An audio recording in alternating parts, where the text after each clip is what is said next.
On va se poser 5 grandes questions sur ces explosions. Ce sont les indispensables de Justine Fraissinet.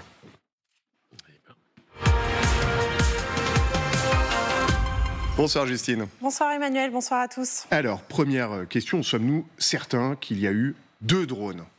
Oui, il y a bien eu 2 drones. Regardez ces vidéos qui ont été authentifiées. La première, il est 2h27 exactement à Moscou, dans la nuit de mardi à mercredi. Un premier drone arrive au-dessus du Sénat, dans l'enceinte du Kremlin. Et c'est important parce que là-dessous se trouve l'un des bureaux de Vladimir Poutine. On voit effectivement cette boule de feu, puis un panache de fumée. 15 minutes plus tard, 2h43, un deuxième drone traverse le ciel, arrive, vous allez voir, au-dessus de sa cible, la coupole du Sénat, et explose lui aussi. 2 éléments au moins nous permettent d'affirmer qu'il y a bien eu 2 drones. D'abord, ils arrivent de directions différentes. Le premier arrive par l'est et le second arrive par l'ouest. Deuxième élément, l'horloge du Kremlin. Sur la première vidéo, elle indique clairement 2h27 et sur la deuxième vidéo, il est bien 2h43. Deuxième question, de quel genre de drone s'agit-il ? Bien, ça, c'est la grande question, Emmanuel, c'est le grand mystère. Procédons donc par élimination. Dans cette guerre, les Ukrainiens et les Russes utilisent 3 types de drones. En gros, pour faire simple, les spécialistes que l'on a interrogés ont tous exclu les drones à turboréacteurs comme le Tupolev 141, que les Ukrainiens ont notamment utilisé pour frapper la base aérienne d'Engels en décembre, et les Bayraktar TB2 de fabrication turque. Ils auraient sans doute fait beaucoup plus de dégâts du fait de leur charge explosive et par ailleurs, ils sont trop rapides, jusqu'à 900 km/h. En regardant les images de Moscou, effectivement, il pourrait plutôt s'agir d'un drone à hélice. À ce moment-là, 2 types de drones existent ou sont utilisés en tout cas dans cette guerre. L'un exclusivement par les Russes et l'autre par les 2 camps. Le premier, c'est le drone kamikaze Shahed de fabrication iranienne, utilisé exclusivement par les Russes. Là-dessus, nos sources sont partagées. Certains ne l'excluent pas et d'autres estiment qu'il est trop gros, alors que les vidéos du Kremlin semblent montrer un drone de petite taille. Et puis l'autre modèle, c'est le Mujin 5 Pro de fabrication chinoise, utilisé par les Russes et par les Ukrainiens, un drone civil qui est équipé d'une charge explosive, celui-là même d'ailleurs qui a frappé il y a quelques jours un dépôt pétrolier en Crimée. Et c'est celui-là qui est privilégié par Xavier Titelman, spécialiste en aéronautique. Écoutez-le. Aujourd'hui, si je devais retenir un scénario, je resterais plutôt sur l'idée d'un drone civil adapté pour en faire une bombe volante, comme le Mujin 5, ce qui a été réalisé par les 2 armées maintenant depuis plusieurs mois. Et puis la dernière hypothèse n'est clairement pas la plus probable, celle d'un petit drone quadricoptère, mais dans ce cas-là, sa portée est très limitée, ainsi que sa charge explosive.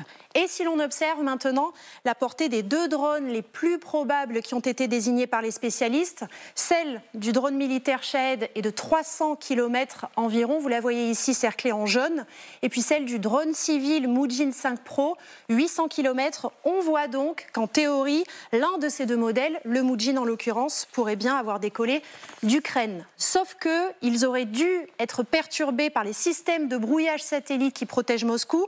Et là-dessus, pour Xavier Titelman, les 2 drones qui ont visé le Kremlin étaient donc forcément guidés par un complice sur le territoire russe. Écoutez-le. Ce qui est étonnant, c'est que cette zone est quand même brouillée au niveau GPS, donc on ne sait pas trop comment ça a pu être piloté à si longue distance. Ça voudrait dire soit qu'il y a un pilote qui est à moins de 200 km par exemple, avec une grosse antenne, ça peut continuer à être piloté, mais normalement il y a un déni d'accès de par l'incapacité des GPS à fonctionner dans la zone. Donc logiquement, théoriquement, s'il a fallu s'écraser sur cette zone en étant piloté, ça veut dire qu'il y a forcément quelqu'un sur le territoire russe qui aurait piloté le drone jusqu'à son attaque. Alors, troisième question, les Russes peuvent-ils avoir fait le coup ? C'est possible. En tout cas, c'est à demi-mot le discours des Ukrainiens. Il y a assez de gens en Russie qui veulent envoyer Poutine en enfer. Voilà le sentiment d'Anton Gerachenko, conseiller du ministère ukrainien de la Défense. Certains analystes militaires estiment que la Russie cherche un prétexte pour intensifier la guerre. Et parmi les hypothèses les plus probables, selon Jem Nixey, qui est directeur de programme au sein d'un think tank britannique, celle d'une opération de manipulation de Moscou conçue pour justifier justifier des attaques plus intenses en Ukraine ou davantage de conscription. Et puis l'autre élément qui vient nourrir ce scénario d'une manipulation des Russes, ce sont les défenses antiaériennes à Moscou. Ces derniers mois, des systèmes de défense ont été installés à proximité de tous les bâtiments administratifs de la capitale, des Pantsir ou encore des missiles S-400 sur le toit notamment du ministère de la Défense, du ministère de l'Intérieur et d'au moins 4 autres lieux. Et regardez cette carte, cela devait permettre en théorie de former une sorte de dôme de fer au-dessus du Kremlin qui se trouve juste ici. Et donc franchir ce dôme de fer pourrait être facilité dans le cas où il s'agirait bien d'une manipulation russe, ce qui donne effectivement du poids à cette théorie. Ou alors, et là c'est très embarrassant pour les Russes, il y a des grosses failles dans leur système de défense antiaérienne qui sont conçues, selon les médias russes, plutôt pour se protéger de missiles et d'avions et donc visiblement plus faibles face à des drones. Prudence tout de même, il n'est pas possible de valider complètement cette théorie, ce qui veut aussi dire que la thèse d'une opération ukrainienne ou d'opposants au régime russe ne peut pas totalement être écartée. Alors, 4e question, va-t-il y avoir une enquête ? Eh bien oui, le pouvoir russe a ouvert une enquête pour terrorisme et dénoncé immédiatement hier, je cite, un attentat contre la vie de Vladimir Poutine, sauf que les Russes désignent un coupable, en l'occurrence l'Ukraine, avant même d'enquêter. Et c'est souvent le cas, c'est exactement ce qu'il s'était passé lors de l'attentat du café de Saint-Pétersbourg qui avait visé, on s'en rappelle, le blogueur militaire Vladlen Tatarsky. Donc on peine à croire effectivement que dans ce cas-là, Moscou annonce plus tard un revirement dans sa théorie. 5e et dernière question, est-ce que cet événement spectaculaire provoque une escalade ? Bien, dans les propos, en tout cas, c'est certain. Dès hier, Dimitri Medvedev, le vice-président du Conseil de sécurité russe, appelait, je cite, à l'élimination de Zelensky et de sa clique. Le ton est monté d'un cran aujourd'hui de la part de Dimitri Peskov, le porte-parole du Kremlin, qui accuse les Américains. Les efforts de Kiev et Washington pour nier toute responsabilité sont totalement ridicules. Les décisions concernant de telles attaques ne sont pas prises à Kiev, mais à Washington. En réponse, la Maison-Blanche dénonce un mensonge. Dans les faits, ensuite, depuis hier, il y a eu plusieurs attaques sur le sol ukrainien qui font effectivement penser à une réponse directe des Russes. Des frappes d'artillerie contre une gare ou un supermarché à Kherson qui ont fait 21 morts et 48 blessés. Kiev dit aussi avoir abattu dans la nuit 18 drones sur 24 envoyés par la Russie, notamment au-dessus des villes de Kiev et d'Odessa. Les alertes antiaériennes ont retenti toute la nuit dans plusieurs villes ukrainiennes. Par ailleurs, sachez que la tension est montée d'un cran aussi autour de la centrale de Zaporijia. L'AIEA, l'Agence européenne de l'énergie atomique, annonce que les Russes ont placé des explosifs autour des réacteurs de la centrale qu'ils occupent toujours en territoire ukrainien. Merci Justine pour ce point extrêmement complet. Je reviens à l'actualité immédiate. Le gouverneur de Crimée, Mikhail Madjoviev, affirme qu'une attaque de drone a été déjouée. Et le lieu, évidemment, est symbolique, près de Sébastopol, en Crimée, près de la base de Belbek. Amiral, on le voit, hein, puisqu'il y a eu une très grosse attaque de drone samedi dernier qui a permis de détruire des citernes pétrolières. On voit qu'on est rentré dans une guerre des drones. Bon, enfin, j'allais dire, depuis le début de ce conflit, les drones, on l'a vu, jouent un rôle essentiel, des deux côtés d'ailleurs, et les Russes en particulier, depuis qu'ils n'ont plus le stock de missiles sol-sol dont ils disposaient au début de la guerre, depuis qu'ils ont pratiquement utilisé toutes leurs munitions, ont eu recours énormément à des drones, en particulier, comme ça a été très bien souligné dans votre documentaire par des gens de l'Iran. Mais c'est bon, voilà, les drones maintenant font partie du jeu à part entière. C'est aucun problème. C'est un système d'armes utilisé par les deux acteurs, comme ça a été très bien rappelé. Mais par contre, moi, je pense qu'on est vraiment face à une manipulation d'information, une opération. Alors là, on revient au Kremlin. Oui. C'est ça. Et dans ce cas précis, maintenant, ça n'empêche pas les Ukrainiens, effectivement, de continuer leurs opérations, et en particulier, comme ils ont été violemment attaqués cette nuit, d'y riposter en prenant en compte des objectifs russes situés parfois en Crimée, comme c'est le cas à Sébastopol. Pourquoi une opération de manipulation, amiral ? Qu'est-ce qui vous laisse à penser que ce sont donc, disons-le clairement, les Russes qui ont envoyé de drones pour les détruire et pour pouvoir ensuite pointer du doigt l'Ukraine. Votre journaliste vient très brillamment de le montrer. Il y a plein de bonnes raisons de croire qu'effectivement il s'agit d'une opération qui a été montée en Russie par les Russes. Il y a un autre indice qui n'a pas été évoqué encore, c'est la parfaite coordination des moyens d'information gouvernementaux russes sur cette affaire.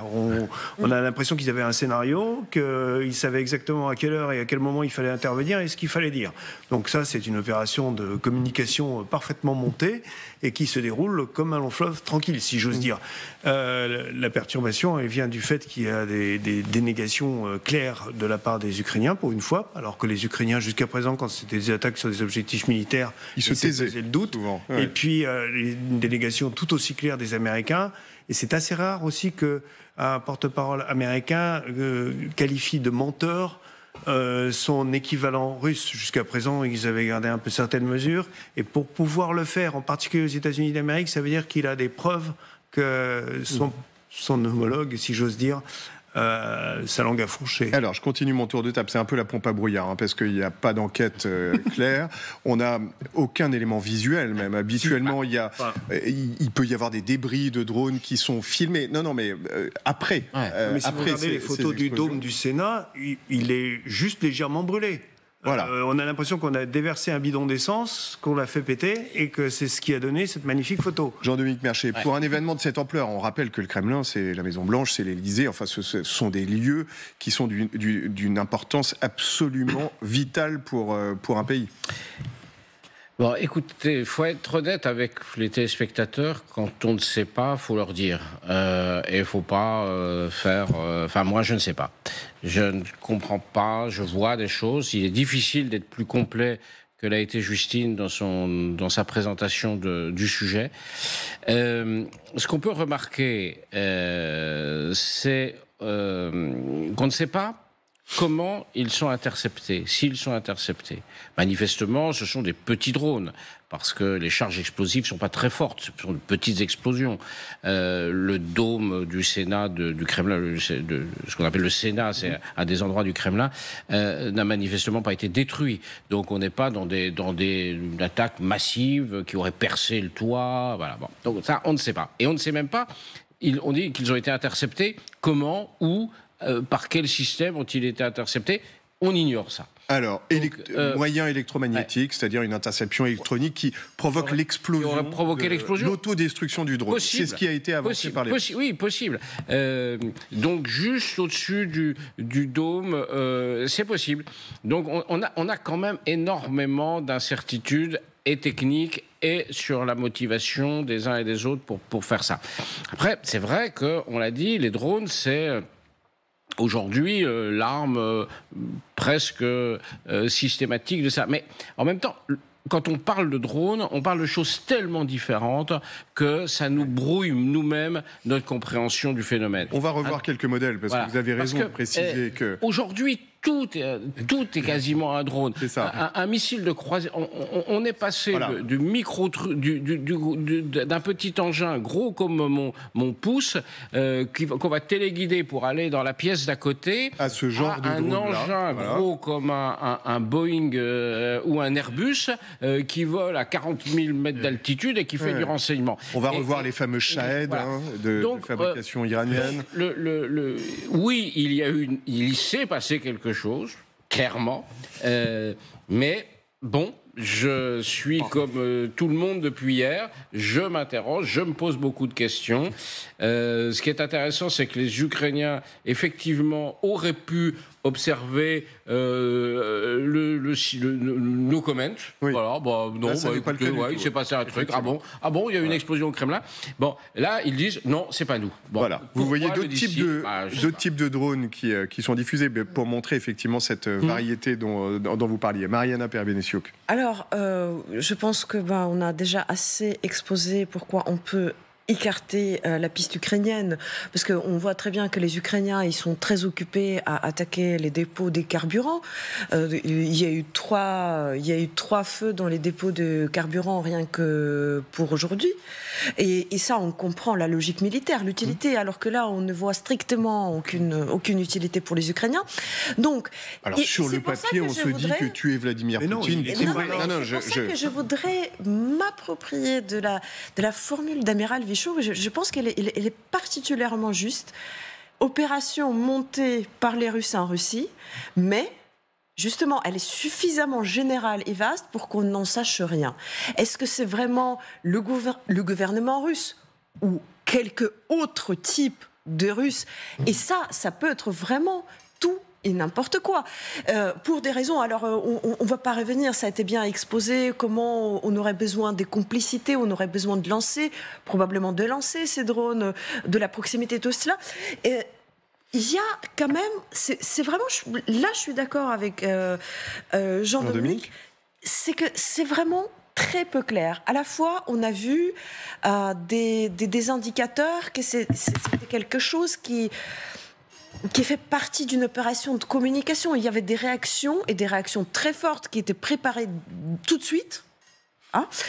Mais en même temps, ce qu'on a vu par la suite, c'est que après, quand les responsables russes... Ils ont attendu 12 heures. Après, quand ils ont attendu 12 heures, quand même. Non, mais c'est rapide. Hein. Pour la Russie, c'est rapide. Pour les responsables. Il y avait des images qui commençaient à circuler sur les réseaux sociaux, sur Telegram, et donc, etc. Après, quand les responsables russes ont quasiment menacé de frappes nucléaires sur l'Ukraine... Ensuite, la télévision russe n'a pas montré ces images. Déjà, c'est intéressant. Mais surtout, la presse. Les frappes qui ont eu lieu sur tout le territoire ukrainien, enfin surtout à Kiev, cette nuit. On s'entendait, les Ukrainiens, très sérieusement, les Ukrainiens qui ont pris ça pour une opération de communication, pour faire une opération de pression psychologique, s'attendaient à ce qu'il y ait une frappe extrêmement massive cette nuit. Il n'y a pas eu de frappe massive et surtout, il n'y a pas eu de missiles.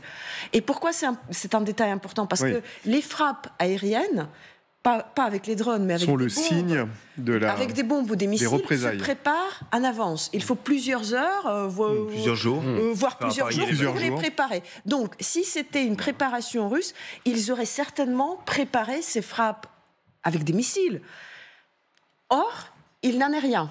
Donc là, c'est vraiment pas clair. Alors, on peut imaginer, moi je suis comme Jean-Dominique, je ne comprends pas ce qui s'est passé. Oui. C'est très clairement peut-être même que c'était un début d'opération qui, à la fin, a été avorté. Alors, en tout cas, Jean Quatremer, imaginons que ce soit encore une fois, on n'en sait rien, mais le scénario russe, ça montre une forme de vulnérabilité au-dessus du bâtiment le plus important du pays, qui, dans le fond, ne plaide pas en faveur des Russes. C'est-à-dire que c'est le revers de la médaille, tout de même. Oui, absolument. C'est vrai que le message pourrait avoir l'effet exactement inverse. Regardez à quel point nous sommes faibles. On n'arrive même pas à protéger le Kremlin, le dôme de fer ne s'étend pas jusqu'au Kremlin. Mais vous savez, c'est pas la première fois que les Russes accusent les Ukrainiens de vouloir assassiner Vladimir Poutine. On en a parlé sur ce plateau la semaine dernière. Ça, je crois, s'ils veulent l'assassiner eux-mêmes. Oui, mais je crois. Certaines fractions. Et je rappellerai encore une fois que c'est une no-go zone pour la plupart des belligérants. On n'a jamais réussi à tuer un dirigeant d'un pays en guerre. C'est-à-dire, je rappelle, la semaine dernière, je parlais d'Adolf Hitler. Le rêve de tout le monde, c'est de tuer Adolf Hitler. Le rêve de tout le monde, c'était de tuer... Il y a eu des tentatives d'attentat sur Adolf Hitler. Oui, mais ça, c'est venu de l'intérieur. C'est celle du 20 juillet 1944. C'était une partie de l'armée qui s'est révoltée. Et ça aboutit d'ailleurs à une radicalisation extrême du régime à ce moment-là. Donc, je ne crois pas une seconde que les Ukrainiens se livreraient à ce genre de petits jeux, parce que ça risquerait, en plus, si vous n'éliminez pas l'ensemble de l'appareil d'État, de radicaliser ce qui reste de l'appareil d'État. Je vais faire une remarque plus générale qui montre sur l'importance des drones, puisque vous avez posé cette question.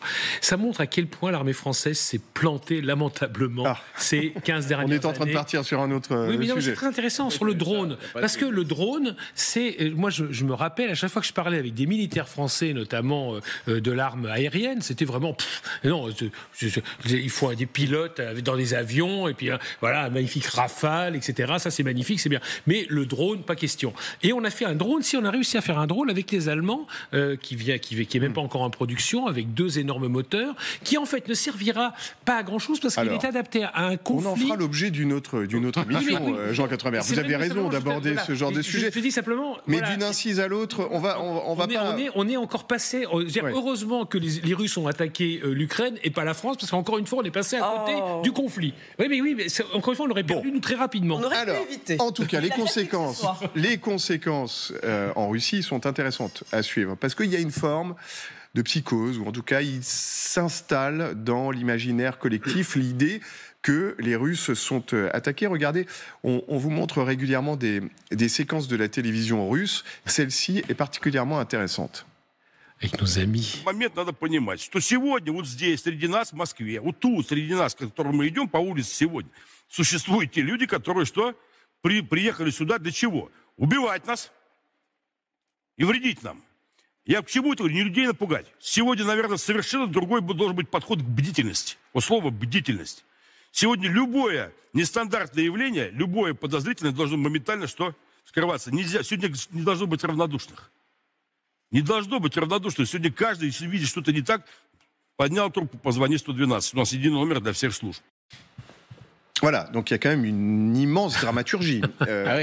Et qui, en plus, s'inscrit dans un contexte très particulier que vous n'ignorez pas, qui est le défilé du 9 mai. Or, et on va regarder une carte, elle est intéressante, ce qui s'est passé au-dessus du dôme du Sénat au Kremlin, vous le voyez, se passe dans une zone particulièrement névralgique pour ce défilé, puisqu'il va passer juste à côté. D'ailleurs, on voit des images des installations qui sont déjà prêtes pour ce défilé. Et bien sûr, la terminologie nazie, pour parler des Ukrainiens, est revenue immédiatement dans les propos. Est-ce que vous y voyez, les uns et les autres, un lien évident? Amiral. Bon, tout d'abord, je voulais juste apporter une petite rectification. C'est pas tout à fait exact que l'armée française ne s'est pas préoccupée de drones, sauf depuis que la guerre en Ukraine a commencé. Ça fait déjà un moment qu'elle s'y intéresse, et en particulier, on a une grosse expertise dans les drones navals. Je vous dis, on vous réinvitera pour une autre émission là-dessus. Voilà. Revenons à Moscou. C'est une promesse alors. C'est une promesse, absolument. Chez les téléspectateurs. Deuxième chose importante pour moi sur cette affaire, je pense effectivement que si c'est une opération russe, et si c'est une opération de l'État, elle a pour but d'expliquer que le 9 mai ne sera pas un 9 mai comme d'habitude. On le savait déjà, puisqu'on savait déjà que le défilé des immortels n'aurait pas lieu, pour éviter justement qu'on voit apparaître des portraits de gens tués pendant la guerre. La guerre que nous vivons aujourd'hui. Pour expliquer les immortels, ce sont effectivement ces photos qui sont brandies pendant un défilé qui est un défilé civil. Jusqu'à présent, là, regardez, c'est le défilé des immortels de l'an dernier où on a vu Vladimir Poutine. Ce sont les gens qui ont péri pendant la Seconde Guerre mondiale. Et on pourrait très bien imaginer que des familles affichent les portraits de gens qui sont morts dans cette guerre et peut-être aussi dans la guerre d'Afghanistan. Donc il y aura un défilé militaire. Exactement, et un défilé informatique. En tout cas, c'était ce qui a été proposé, parce qu'un défilé informatique, quand c'est sur un site d'État, on peut contrôler quelles sont les photos qui apparaissent à l'écran. Donc ça, c'est la première chose. La deuxième chose, on peut penser qu'effectivement, suite à cette affaire de drone, eh bien, on n'est pas le défilé, mais on est une simple prise d'armes. Et si on a une simple prise d'armes, c'est important, parce que organiser un défilé militaire, surtout de l'ampleur qu'on connaît pour ces défilés, vous y voyez quand on est en guerre, c'est très compliqué, parce qu'il faut des troupes, il faut du matériel, et il faut le montrer. Or, ils n'ont pas dit qu'ils annulaient le défilé militaire, en tout cas, pour justement, mais peut-être qu'ils vont l'annuler suite à cette opération. C'est ça qui sera extrêmement intéressant de voir. Si ce défilé est annulé, ou s'il est fortement diminué, sous prétexte de sécurité, bien, ça veut dire aussi qu'il n'y a peut-être plus beaucoup de soldats pour défiler sur la place. Alors, je continue mon tour de table sur ce sujet. Jean-Dominique Merchet. Le 9 mai, donc les Russes fêtent, nous on le fait le 8, les Russes le font le 9 parce que ça a été signé 2 fois. La victoire contre l'Allemagne nazie. Nous on le fait le 8 mai et les Russes le 9. Question de fuseau horaire au moment de la signature.